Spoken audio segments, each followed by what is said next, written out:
Experience, founder and CEO of You're the Book Press, and I'm excited to bring to you today author Demi McLaughlin. Welcome. Thank you very much. Good to have you here. Tell us a little bit about your latest book. Well, my latest book is Legend of the Blood Raven. It's a story I got from Lord of the Rings. It was kind of inspired by Lord of the Rings. That little line in the movie you see where Gimli mentions that dwarf women are mistaken for dwarf men because they're bearded just like the men. Oh! And that gave me the idea of, okay, so what's the story on the dwarf women? I want to hear about these brave bearded women. Do they have to wax? I don't know. Oh, it's probably a point of pride, though, for them. Yes, it is. It is. You don't shave off a dwarf's beard. They get so very insulted by that. How do you distinguish between the males and the females? In my book, the female dwarfs do not have mustaches. The male dwarfs do. Ah, So, okay, yes. okay. Yes. So my Greek heritage would make me a male dwarf. That's probably bad. Okay, tell us about the hero of your story. The hero is a dwarf woman named Bran. It starts when she's a teenager, and for the dwarf culture, I follow very much like a D&D, Dungeons and Dragons kind of landscape.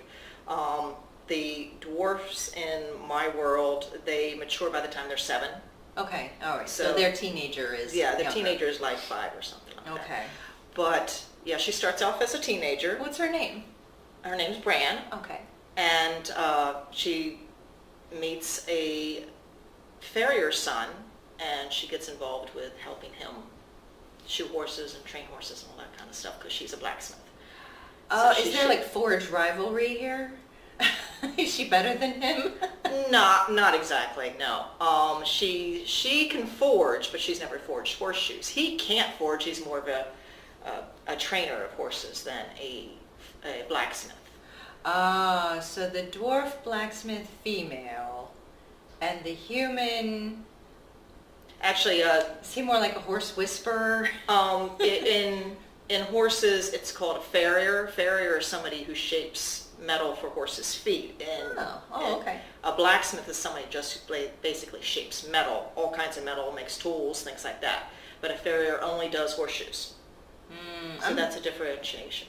All right, so they're both teenagers in their own races. Yes. Is this going to turn into some love affair? Well, they become friends. They start off being friends. And You know what I'm rooting for here. I know what you're rooting for because you read the book, so you know where this goes. But I'm trying not to let them know. Oh, shit, I'm rooting for you too. But yeah. So it was a very interesting book how it came together. I first started writing it in 2003, and then got pretty much 3/4 of the way through the book and stopped, and I have no idea why. Life stepped in. Well, I wrote a battle scene into the very end, and I didn't know how to handle the battle scene. I guess I was kind of intimidated by that. Also, I never published a book then. I was much younger, and I didn't know all the little different things that went on with it. I know now better, and instead of overwhelming myself with trying to handle an entire pitched battle scene, I just took it from the character's point of view, what was affecting them while they were going through the battle, instead of give you a whole, blanket view of it. If I had done that, I probably would have added 300 more pages to the book, and the book was long enough as it is. Oh, but you've grown into a full-fledged author now with 4 titles under your belt. Tell us, just give us a little bit of a hint here about Bran's journey. How's she going to make it through this book? What are we following her for? We're basically following her because the whole race of dwarves is threatened on this world. By who? There's an evil wizard. His name's Savasev, and he wants to kill every single dwarf he can find and just pretty much eradicate the race from the world.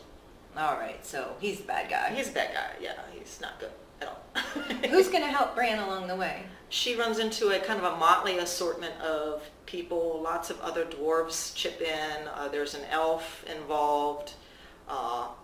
Couple humans, but it's basically, this is a dwarf story. This is a story for dwarves, about their struggle to fight off the genocide that this wizard is trying to inflict on them. All right, Four Dwarves About Dwarves. It's not written by a dwarf, but you heard it here.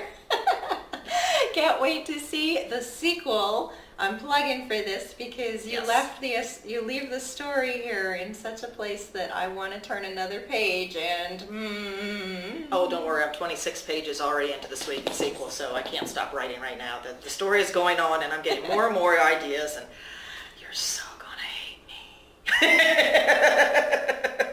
Oh. All right, you heard it here, ladies and gentlemen. Thank you for joining us, Devin. No problem.